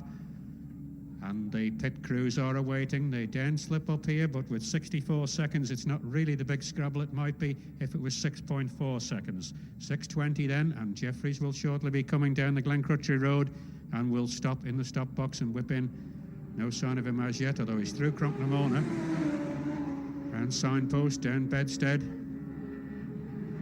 down the Nuke, into Governor's Bridge, round the hairpin, and he's the hooter, so that means he's coming. Yes, he is. Here he comes now. 6:45 from Ramsey, and into the stop box goes David Jeffries, down to Dave Moore. And yes, it looks clean for Jeffries as he comes in, stops. So it's fresh rubber and more fuel. He's asked if everything's all right. Nods. Jeffries looking good? Yeah, it seems to be going all right. Will you ease off now? You've got a 64-second advantage, or are you still going to rev the backside off it? I'll just keep going like we normally go. We thought so. So there we go. That's Jeffries, typical Dave Jeffries, as the tyre goes onto the back and the fuel's put in, and obviously they can afford to take their time and make sure they get everything spot on and perfect. As he finishes a drink, the sign's okay, and they're looking good to go. So here we go. Tighten up at the back. No worries, no problems, and away he goes. 42 seconds spent at the pit, 7 seconds more, but of course he can afford that luxury quite easily. Some of the others from the 3rd lap are coming in now for their fuel, and it was a lap of 18 minutes and 3/10 of a second, 125.73. A growing time of 1 hour, 12 minutes, 33.4, 124.80. But 18 minutes and 3/10 of a second, and that's the slowing down for the pit lap, of course, again. And the outright lap record prior to that was 18 minutes, 0.6. So he went quicker then coming in for fuel this time than he did on the Yamaha in 2000, when it was a difference of 3/10 of a second. That's all it is. 18 minutes, 0.3, and he did 18 minutes, 0.6. So he was quicker then on his 4th lap now than he was on the last lap of the senior. And here now come the other twins coming in, Moody and McGuinness together. Dave. Yes, we're down at McGuinness's pit. See what's going on with John. Moody's in, but this is John McGuinness, and again, it looks as if it's going to be fresh rubber and refueling as well. Change of the visor as well, a fresh visor for McGuinness. And Moody and Locker having a real go here for 3rd. So McGuinness looking for a drink. And he gets one, and certainly the fuel's also filling up quite nicely. There goes Moody. Moody's away, and here goes McGuinness. He's about to go in any second now as the screen gets a wipe as well. And Archibald's also into the pits. So McGuinness is away cleanly, and now Archibald's done it again. Archibald has stalled it in the box once more. He gets pushed down, a shake of the head. He's obviously not too chuffed with that. So, more fuel for Archibald and fresh rubber. He's off the bike. Locker awaited, of course. And he's off. Yeah, he's off the bike. What's up, Dave? Well, something wrong with the exhaust. There is a massive hole in the side of the exhaust there. He's Locker. Here's Locker now into the box as well. Adrian, looks not on your side at the moment. Ah, the exhaust was hanging off it, sort of just at the start of that lap, so it's squeezed down now. So that's it, your race is run. So there we go, that's the retirement there for Adrian Archibald as we go down towards Locker, and surely this time he'll be getting fresh rubber on the back. Yes, he is. So change of tyre, refueling as well, and Ian Locker wiper the visor for him. He gets ready to go as well. No, he's being held by the scrutiny. He's holding him back just so far. He's not tightened up, but he's poised. So there we go. That's Ian Locker as well. We nip over to Tim O'Hanlon. Tim, what have we got? Well, Jeffries is now 59 seconds ahead of McGuinness, but a new 3rd place man, Jim Moody's on the move. He's only 10 seconds behind McGuinness, and Locker back in 4th, 9 seconds behind. So there we go. That's the situation down here. Back to you, Jeff, in Motorcycle News Grandstand. Yes, I can confirm that. I timed Locker and Moody on the way out, and Moody lost a lot there, so it's certainly a dice for third there, but 9 seconds I made it, near enough to 10. Locker and Moody then have got to make that up over the last 2 laps. Jason Griffiths into the pits now. And calm, of course, as always. Locker seemed to be ready to go before the back wheel was quite in. Is Dave? Jason's looking good. The word as well, by the way, it's still strong on the mountain. As Jason gets refueled, doesn't look like he's going to get a drink, but fresh rubber on the back of the machine. And he's just completely focused. I don't want to try and get a word in there as we look back, and Duffus is also in. He's getting a change of visor as well. He's desperate for a drink. It's certainly hot in pit lane, and it must be absolutely sweltering out there on these machines. So, Jason Griffiths about to get away. It gets going now, but back to you, Jeff. Yeah, Duffus about to blast off here now, but it is, at the moment, it's Jeffries on the clocks, at least 64.3 seconds ahead of McGuinness, third Moody, fourth Locker, and fifth Archibald. But that was coming into the pits. Archibald's retired. We go over to Morris Maudsley, Motorcycle News, Glen Helen. Yes, thank you, Jeff. Here's the second machine going through now. That's number 1, the race leader, David Jeffries. Same line, same approach. Number 45 just behind there is Tony Reckberger. He's had a mention or two before, but Jeffries very stylish through here. An advantage of round about that minute. A very sedate pit stop, I suppose, 42 seconds, but making sure absolutely that the fuel is full there, the tank is full. He's got about 65 miles to go. His average speed at the moment in excess of the previous lap speed set up by Hislop in 91. One of the longest standing records, that for Hislop, but it's gone today, there's no doubt about that. Number 55, also safely through there, Robert J. Price. So yes, the lap record already gone, and well, if Jeffries keeps going for another 65 miles, almost certainly the race record will go as well. So that'll be the first records for 2002 set in the Formula One here on a very sunny Saturday afternoon. Having said that, just clouded over a little bit here at Glen Helen, but perfect conditions for racing, as shown by the speed of David Jeffries there. One of the ones to watch for is number 23, our local man, Milky Quail there, because we've got him up into 6th place, and he will move up to 5th, I think, just out of Jeff for the moment. Yeah, he's just coming into the pits here, Morris Milky. He's going really well, and in fact, he's in the pits here behind Ronnie Smith, and he's looking set fair for a good old run here. Yes, indeed he is, Jeff.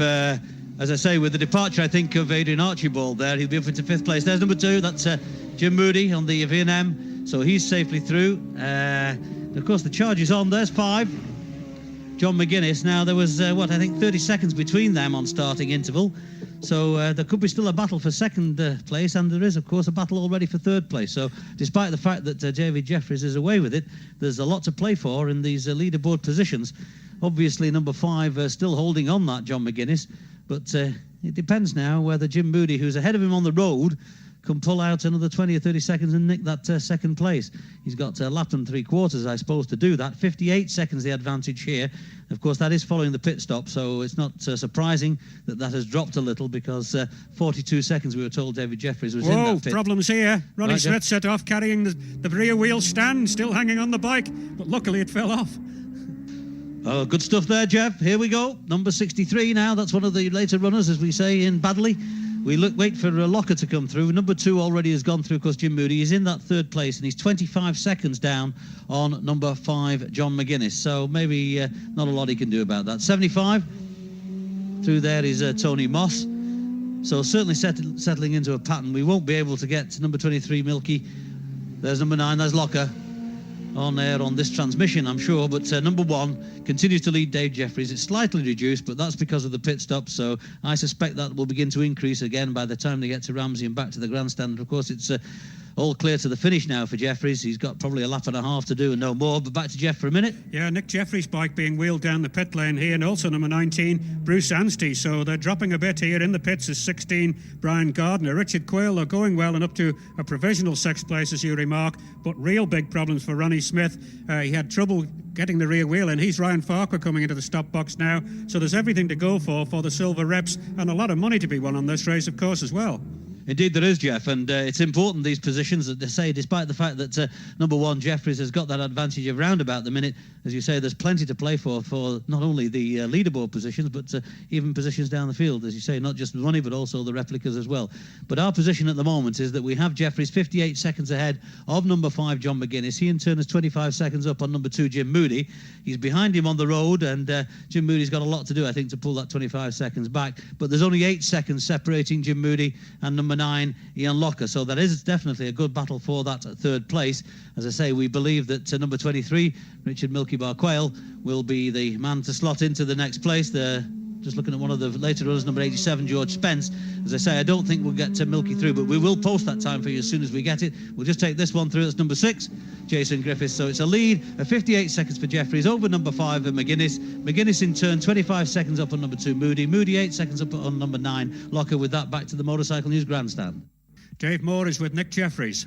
Nick, it's your birthday today, but it looked like you had a birthday cigar there going the way the bike was smoking. Well, I had a jolly good ride round until I was told to stop because it was smoky. I could feel the oil on my footrest, but we had a good lap there with Nigel Davis.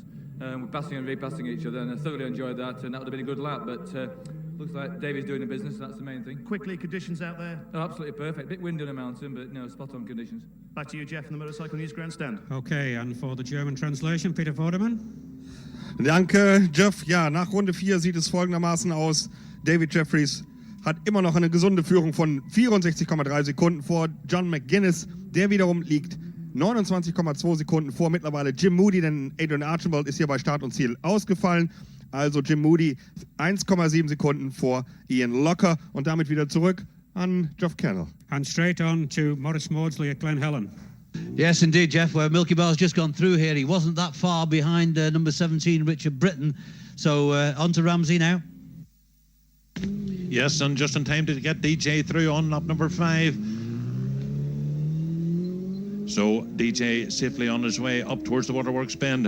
Well, you took me by surprise here, Morris, and DJ almost took me by surprise as well there. He was coming in very, very fast into the corner, but certainly he's safely away. Number 58 comes into view now. That's John Reid. Some of the midfield runners coming through now. But, well, looking at it from a manufacturer's point of view, the top 3, it's Suzuki leads Honda, leads Yamaha, leads Suzuki. Can Hector and Philip Neal get 2 of their TAS Suzukis up onto the podium this afternoon? Ian Locker's going to have to pull back another 8 seconds on Jimmy Moody on the B&M Yamaha. That's the way it stood at Glen Helen on that 5th lap. There's only 1 and a bit laps to go now for these guys, and certainly David Jeffries, the man from Yorkshire, he's pulling out a tremendous advantage. It was somewhere in the region, I think, of 58 seconds, was it? Yeah, 58 seconds at Glen Helen, and no doubt he'll be pulling out a little bit more over John McGuinness, and it could well be over the 1 minute mark again by the time we get the times worked out when John McGuinness arrives with us here at Ramsey Herpen. So then, it was Milky Quayle, yeah, we can confirm, but that's a lap ago now at Ramsey. Milky Quayle was up into the top 5 with the demise, of course, of Adrian Archibald as number 52 comes through. And number 45, but it was Milky Quayle in that 5th place from Richard Britton at 6th place. Ronnie Smith was 7th, Jason Griffiths was 8th, Ian Duffus has slipped back to 9th, but I think the real scrap there was between Milky Quayle, Richard Britton and the 7th place man Ronnie Smith. Here's the 2 guys we're looking for, 2 and 5. It's Jimmy Moody and McGuinness. McGuinness looks over towards him. They go out from our view, absolutely neck and neck there, but I think it was just Jimmy Moody that had the advantage there, and maybe we should go back for a quick moment to the grandstand. Yes, and it's the... Yeah, okay, it's actually Glen Helen we're at, just to tell you that number 23, Richard Quayle, is in that 5th place, but he's 1 minute and 16 seconds down on Ian Locker, but comfortably ahead of the 6th place man, who's Ian Duffus. He's 35 seconds ahead of Ian Duffus. Duffus, in turn, is 9 seconds up on number 6, Jason Griffiths, who in turn has an advantage of 10 seconds over the man in that we've got in 8th place, number 17, Richard Britton. But going well, Richard Quayle, no doubt about that. Over back to you, George, at Ramsey. Okay, and the next rider coming into view there, it's one of the midfield runners again, number 72. It's the Frenchman again, Fabrice Migwe. So, with a little over 1 lap to go, and who are we waiting for now? Well, it's 1 minute 3 seconds advantage that Jeffries has over McGuinness. Yes, it is over the 1 minute mark. So Jeffries on the 5th lap here at Ramsey Herpen, leading McGuinness by 63 seconds, and we can't slot anyone else in as yet. We're waiting just to see where Jimmy Moody will actually slot in. Here is number 69, and passing him up the inside, number 9, the second of the TAS Suzuki's, Ian Locher. Ian Locher, the Welshman who now lives in Dromore, County Down my way. And he disappears from my view up towards the waterworks, up through the Tower Bends, and then is up to the Gooseneck, the other tight Herpen bend, although it's a right-hander as opposed to Ramsey Herpen being a left-hand Herpen. McGuinness now 29 seconds ahead of Jimmy Moody, so that makes Jimmy Moody still in that 3rd position. He's 8 seconds ahead of Ian Locher. That's identical to the positions at Glen Helen, just about 14 miles back or so. So Ian Locher still in that 4th position, 8 seconds back on Moody. A couple more midfield runners go through. Still just the 4 places we've been able to slot in. Milky Quail, we won't be able to get him through this time, I suspect, because he was roughly a minute behind Jimmy Moody the last time through here at Ramsey. That was on the 4th lap. Of course, we've had the pit stops and everything else in between, and another 37 3/4 miles, of course. So a lot can happen in that time. But it was Milky Quail we had in 5th place, ahead of Richard Britton by 5 seconds last time through. Then it was Simon Smith and behind him in 7th place, but we won't be able to get those guys through this time. So in the meantime, it's motorcycle news. Ramsey, back to motorcycle news, grandstand. Well, we've got a problem here with the scoreboard lights, the lights which signal the passage of the riders through Crunknamona. So those in the pits should note that there's an electrical fault on them, so not to rely on seeing those for when your man are coming into the pits. Also at the waterworks, someone's waving a big flag up there, and it's distracting the riders. 2 or 3 have reported it, so please cease that practice as we come now to the end of the 5th lap.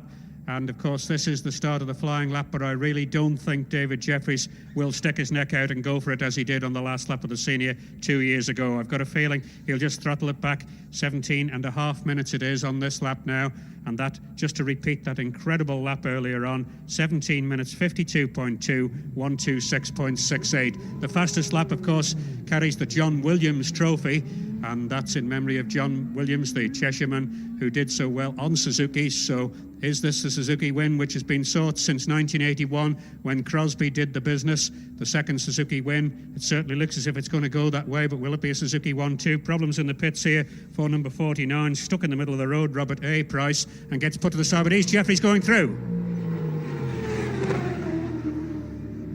At 166.2 miles an hour and changes into top gear, flat out through St Ninians. What's he doing at the bottom of Bray? It's got to be 175, probably 180 miles an hour. But even so, the way he's sitting on the machine suggests that he is easing up.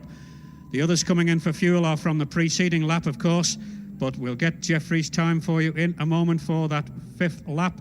And I really don't think he'll go to do something bigger on this 6th lap. I think he'll ease up to ensure that he wins the race. And of course, it is the first part of a double, because the person who does the best in the combined Formula One and Senior wins an extra prize. This is the first leg and would also qualify for the Joey Dunlop Trophy, to say nothing of 10 grand that goes with it. So Jeffries, 18 minutes 53.7 on his 5th lap. 119.80, a growing time of 1 hour, 31 minutes, 27.1, 123.77 miles an hour. Certainly knocking on a bit. And of course, the second man on the road so far behind that Jeffries will easily have time to get his pit boards thoroughly straightened out from Ramsey Hairpin, I should imagine. I see John Crellin down there with his helmet off. In fact, 0.49, 18 minutes 38. Total time for the race, 1 hour, 50 minutes, 5.1, 123.38. Second, number 5, John McGuinness, 36.5 seconds in arrears. Average for the race, 122.70. Third, number 2, Jim Moody, 28 seconds behind McGuinness. Average speed, 122.19. Fourth, number 9, Ian Locher, 5.2 seconds behind Moody. Average speed for the race, 122.09. So 3 different makes of machine in the first 3 there, isn't it? Jeffries on the Suzuki, McGuinness on the Honda, and Moody on the Yamaha. That's the sort of stuff that we want, and is exactly in line with what we said. But Dave's with Ian Locher. Ian Locher, 5.29 seconds, I think it was, off a 3rd place in a podium position. Yeah, not really the position I planned on, but Yeah, just lack of practice time, you know. It was okay on the first lap, and then the second lap, the suspension was just bouncing all over the place. And the places where I like on the circuit, I couldn't actually make up time because of the suspension, you know. And it was just too dangerous to push it any more than that. And I lost the front a couple of times, and it's just, you know, it's okay. Fourth is okay, but a little bit disappointed it could have been higher, you know. Were you aware when you were out there of how you were doing and where you were on the road? Yeah, I had good signals everywhere. Yeah, no, I knew what it was. Just not quite the result we wanted. You're going to have more chances this week, though, aren't you? Yeah, we've got another 5 races yet, so I think I can make amends, yeah. Excellent, well done anyway, Ian. Thanks. So, well done. So there we go, Ian Locker, Jeff. Yeah, 5th position's been taken by Jason Griffiths at 119.10, a good effort there. Richard Britton has finished. People are crossing the road between Kate's Cottage and Craignabar. Bad enough on an ordinary day, let alone when there's a race on. And also between Craignabar and Brandish. It is total illegal, absolutely illegal, and potentially very dangerous, and anybody doing it risks being arrested. They will be, and they'll be fined. It's 7th position to Nigel Davis, but we're with Jason Griffiths now, who's finished 5th. Jason Griffiths, 5th position. You were out of the top 6 for most of the race, but came good at the end. Yeah, just sort of bored on the last lap, 6 plus and minus nothing, so just tried to really do a good mountain on the last lap, you know, and keep it smooth and push on as hard as I can. Was that an extra spur then? I mean, did you find that little bit extra that was needed? Yeah, I struggled middle part of the race really, and managed to get a second wind, I think, towards the end. So, yeah, pretty pleased with that, Dave. And you look absolutely knackered. Yeah, I'm pretty tired after that. It was hard work. It was obviously quite a warm day, and the pace was pretty quick, I think. Okay, so Jason Griffiths in 5th position. We'll just hand back to you very briefly, Jeff. Yeah, he might not be 5th because Milky Quail's still to come into the reckoning, and in fact, just as I say that, he does. So Jason is 6th position. Milky Quail is a really good result to cheer him up after hundreds of pounds worth of expense at the Northwest. 120.10. So Griffiths down to 6th. 7th is Richard Britton. 8th is Ian Duffus. 9th is Cap Davies so far, and 10th is number 12, Gordon Blackley. Good effort by him. Quail. Yes, Richard Quail, 5th position. Well done. You've just pushed Jason back into 6th there. Yeah, tops that is. Honestly, I can't believe it. After the week I've had, it's just unbelievable. Just take the production bike out and finish 5th in a Formula 1. You've been blowing the RC45s all week, so is there an RC45 engine in there, or? No, it's just, I only got it out of the shop last Wednesday. I did 610 miles, me and my mate, in 2 days, just to run it in. So it's a 750, is it, or an RC? No, it's 1,000 it is. It's 1,000, yeah, okay. TSX-R1000. Just, I mean, all I've done is put a shocker on it and an end can, and that's it. And you've also put an L plate on the back. Yeah, oh, well, you know, I've got to do things like that, haven't I? So there you go, an L plate on the back. So well done, 5th place to Richard Milky Bar Quail. As we now move over, and we've got in 9th position, Jim Hudson is, Nigel Davis, in fact, is with us now, and Nigel finished in 9th position. No, he's down to 11th, I'm afraid. We've struggled all week in practice with the handling, but it was hard going out there, so we still need a bit more work to do for the senior. All right, my apologies, I was told you were 9th, but actually you were 11th. Oh, it's gone to 11th, though, that's all right. We can live with that. All right, so how was it out there, though, handling-wise and conditions? Conditions are good. It's a shame I couldn't use slicks, but because I haven't got any. But no, we'll sort a few things out ready for Friday's senior now. Okay, so there we go. Nigel Cap Davis down to 11th, and Gordon Blackley, the British Superbike rider, he's finished in. We've got him down as 10th position at the town test, 12th position. Gordon, you're right. I haven't got a clue where I came yet, so if you can tell me. We've got you down as 12th. 12, right out. That's about what I thought, actually. Yeah, excuse me, difficult ride, really. Because of the weather conditions, I was learning how to ride the bike all the way around. We'd only managed to do 5 laps on the bike. So, I mean, first lap, I was quite pleased with that. I've just heard I did 121, which is quicker than I've ever been around here.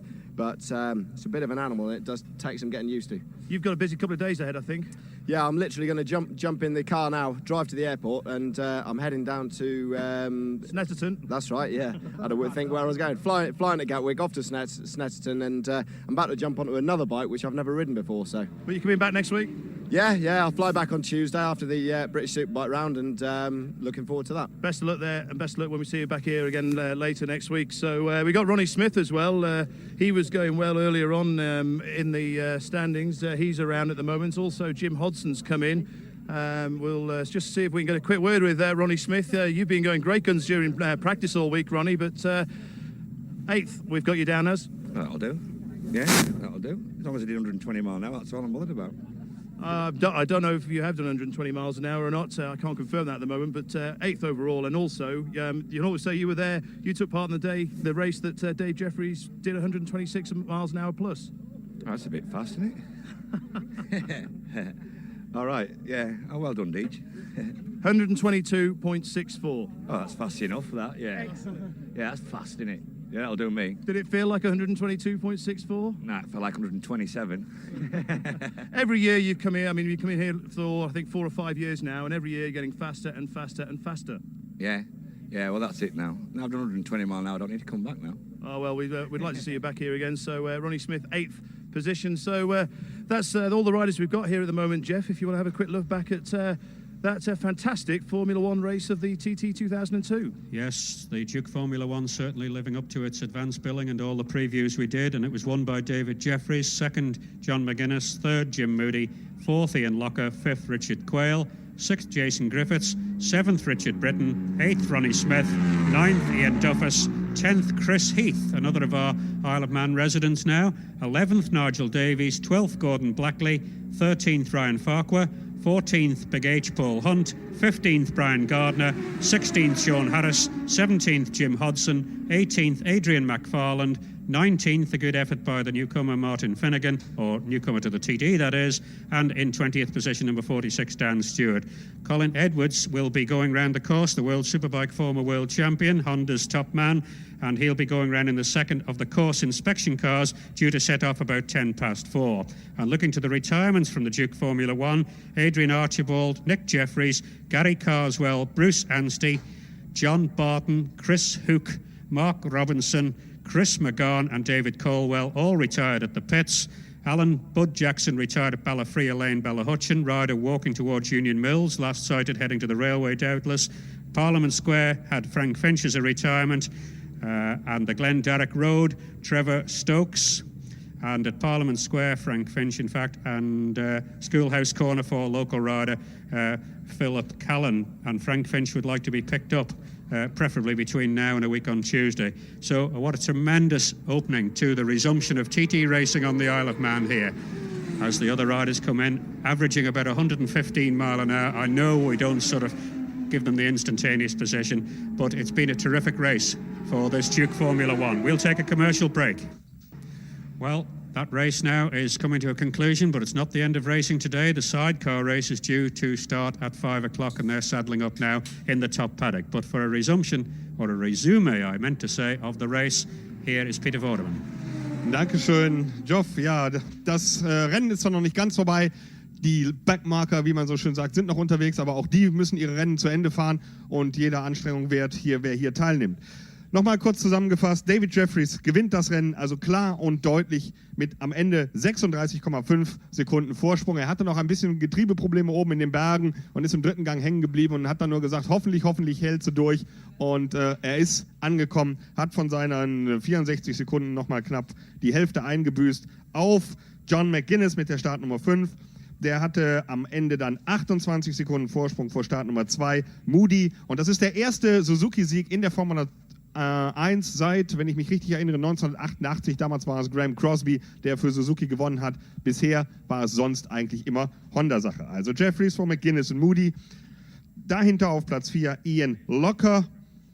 Und, Moment, jetzt muss ich die richtige Reihenfolge raussuchen. Richard Quayle hier von der Insel. Milky Bar Quayle, Startnummer 26. Und Jason Griffiths, Startnummer 6, ist Sechster geworden. Dann noch ein paar ganz wichtige Nachrichten. Bitte, bitte Leute, oben am Cragney Bar steht der Transit von Edelweiss Bike Travel in der Slip Road von Cragney Bar, die runtergeht nach Ramsey. Bitte stellt das Auto da weg, sonst wird es abgeschleppt. Bitte den Edelweiss Bike Travel Wagen wegstellen, sonst wird er abgeschleppt. Und es sind ein paar Leute dabei, die Rennstrecke zu überqueren zwischen Cragney Bar und Cates oben. Das sollte man auch tunlichst lassen. Wenn man dabei erwischt wird, gibt es empfindliche Strafen und die Polizisten greifen in jedem Fall definitiv durch. Für alle, die dies interessiert, Fußball wurde auch gespielt. 8:0 Deutschland gegen Saudi-Arabien, aber das spielt hier, glaube ich, nur die zweite Geige. Colin Edwards ist hier auf der Insel. Er wird gleich mit dem zweiten der Road Inspection Autos einmal um den Kurs fahren. Der Superbike-Weltmeister ist für ein paar Tage, oder Ex-Superbike-Weltmeister ist für ein paar Tage hier als Gast von Honda. Wer Lust hat, ihn zu sehen, hinten im Fahrerlager bei Honda, wo der Bus steht, da treibt er sich öfter mal herum. Die deutschen Teilnehmer haben noch nicht ihr Rennen beendet, liegen im Moment auf den Plätzen zwischen 46 und 53. Das Ergebnis hoffe ich nachher nachreichen zu können. Ich gebe erstmal wieder zurück an Geoff Kennel, oder haben wir jetzt... Geoff, are you ready? Absolutely. Sorry, I wasn't quite sure. We're looking out now for the presentation ceremony for the Duke Formula One race, and in fact I've just been thinking that Jeffries said there that he had a gearbox selection problem, and I don't know whether George McCann's still on cue or not, but I think that's what stopped him on the Thursday night practice at the Northwest, George. George? Oh, you out Sorry there. about that. I was trying to get my priorities right there, Jeff, and get a little nibble of food. What was the question again? It was a reflection on whether the problem that David Jeffries has had on that last lap was a replica of when, in fact, he stopped on the Thursday night practice for the Northwest. I'm not quite sure what the problem was on either occasion, but certainly any problem there seems to be with any of the TAS Suzukis, they always seem to be fairly minor problems, because, of course, it only takes a minor problem to stop you. But I think one of the problems at the Northwest was some pin or other which had just come out of place, hadn't been Loctited properly in, or something of that nature. And as I say, some very, very simple problem, and I suspect that was the case this afternoon. Yes, but the difference was at the Northwest when it happened, he was stuck at the side of the road, whereas here he was able to coax it home, albeit allegedly in third gear all the way, which must have been caning the clutch a bit down round Governors. Yeah, true enough, and well, maybe he was able to take it a little bit easier on the drive from the top of the mountain right down to Governor's Bridge, and then just had to coax it and nurse the whole machine home, whereas at the Northwest 200, well, he thought there wasn't much point really when it happened so early in the race. Okay, well, both the Suzuki's home, but three different makes of machine in the top three can't be bad. Yeah, from a manufacturer's point of view, that is what I was pointing out there from about the third lap onward. Well, Suzuki's first and fourth, so I think they have to take pride of place there, and especially Hector and Philip Neal's squad, the TAS Suzuki's. But the Honda come in second, the V&M Yamahas come in third, and well, nobody really ran. I was going to say nobody really ran away with it. That couldn't really be true. Didn't DJ really run away with it? But at least we hadn't two different manufacturers in the top three. They were all different manufacturers, all the Japanese ones, so it was fairly evenly spread, wasn't it?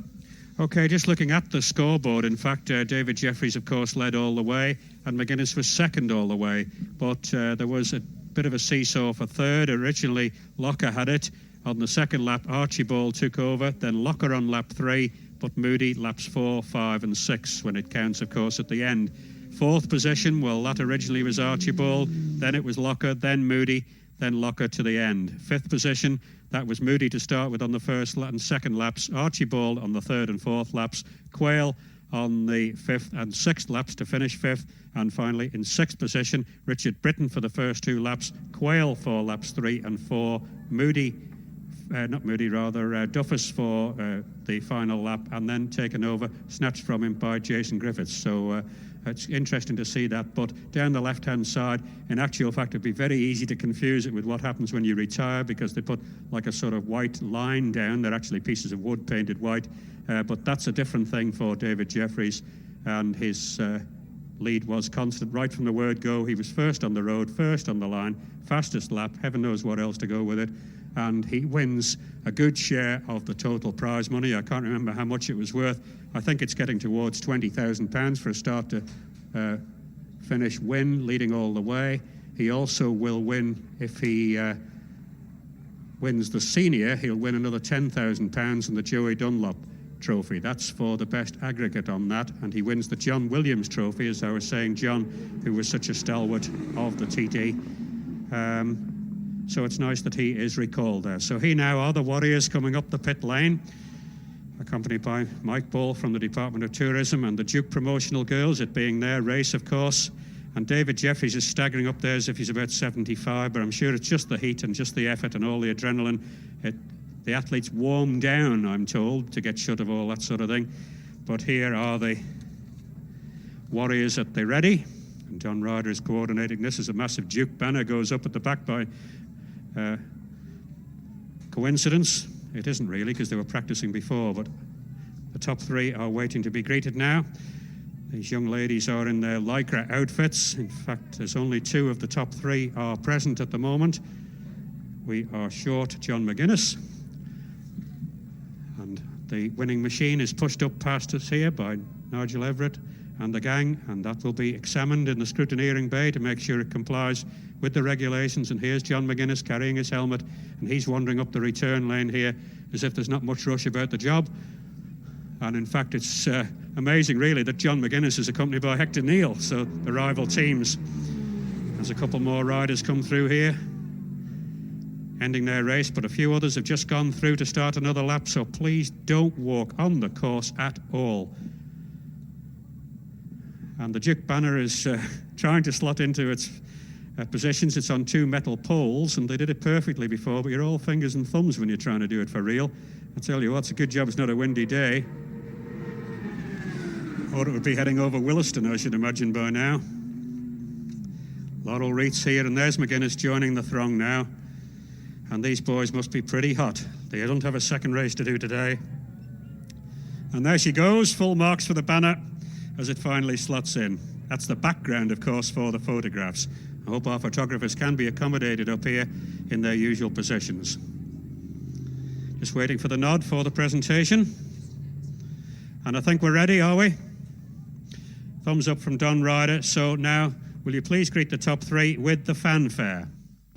Well, I see Jeff Duke down there, the 6 times former TT winner and 5 times world champion, representing the sponsors. His son Peter is the driving force behind the company, of course. We were thinking that there may have been a legislative presence for the presentation, but Jeff Duke it is who's going to do it. But what about his neat flannels and sports coat covered in champagne?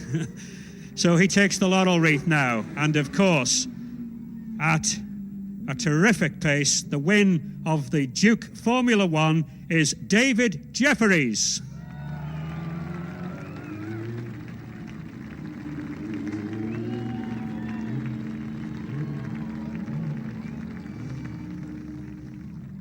Jeff Duke puts the laurel wreath around the shoulders and must reflect that it was 50 years ago when he achieved just such a feat, winning the junior TT on amongst Norton. The runner-up in the Duke Formula One is John McGuinness.